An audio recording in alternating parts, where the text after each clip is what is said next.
అన్నయ్య happy birthday. మీ ఒళ్ళు బాగుండాలి. తర్వాత మీరు అనుకున్నది అన్నీ, ఇంకా ఏమేమి అనుకుంటున్నారో అన్నీ సాధించాలి. మీరు ఏదో పెద్దగా అనుకోరు, మిగతా వాళ్ళు బాగుండాలి అనుకుంటారు. సో మీరు అనుకున్నది అన్నీ నెరవేరాలని నమ్ముతున్న రాఘవేంద్ర స్వామి కోరుకుంటున్నాను అన్నయ్య. హ్యాపీ బర్త్డే అన్నయ్య. Thank you so much. Dearest Chiranjeevi garu, wishing you a very very very very happy birthday. Wishing you a lot of happiness. మీకు మాత్రం కాదు, మీ హోల్ ఫ్యామిలీకి, సురేఖ గారికి and all your children and అష్టలక్ష్మిలు. In your house you have so many Lakshmis. Wishing all of them a very very very very special day on your special birthday. Lots of love from all of us from the 80s and also from my family. From the boss. Look nice. Lovely sir. అప్పుడు నాకు watch ఇచ్చి టైమే సూపర్గా చేస్తారు sir.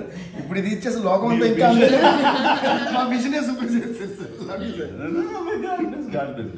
Always lovely sir. From the boss. అందరికీ నమస్కారం అండి. ఈ రోజున మన మెగాస్టార్ చిరంజీవి గారి జన్మదినాన్ని పురస్కరించుకొని ఈ రోజున సువర్చల సమేత ఆంజనేయ స్వామి వారి యొక్క కళ్యాణం అత్యంత వైభవోపేతంగా జరిగింది. అయితే ప్రతి సంవత్సరం కూడా, అంటే గత 15 సంవత్సరాలు బట్టి మన రమణం స్వామినాయుడు గారి యొక్క ఆదేశాల మేరకు ప్రతి ఒక్క పుణ్యక్షేత్రంలో కూడా అత్యంత ప్రతిష్టాత్మకమైనటువంటి శక్తిపీఠాల్లో కూడా మేము విశేషమైనటువంటి పూజలు చేయడం జరిగింది. అందులో భాగంగానే ఈ సంవత్సరం సువర్చల సమేత ఆంజనేయ స్వామి వారి యొక్క కళ్యాణం, అలాగే దశమహావిద్య అయినటువంటి బగళాముఖి అమ్మవారి యొక్క ఆరాధన, అలాగే వారాహి అమ్మవారి యొక్క ఆరాధన చేయడం జరిగింది.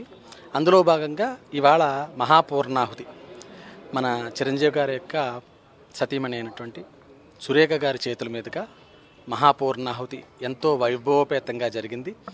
అలాగే ఈ యొక్క యాగ ఫలితంగా, ఈ సువర్చల సమేత ఆంజనేయ స్వామి వారి యొక్క కళ్యాణ ఫలితంగా చిరంజీవి గారు, వారి కుటుంబ సభ్యులందరూ కూడా ఆయురారోగ్యాలతో అష్టైశ్వర్యాలతో ఉండాలని చెప్పేసి మనస్ఫూర్తిగా కోరుకుంటున్నాను. శుభం. ఒక్క నిమిషం అండి, నేను చిన్న విషయం చెప్పేసి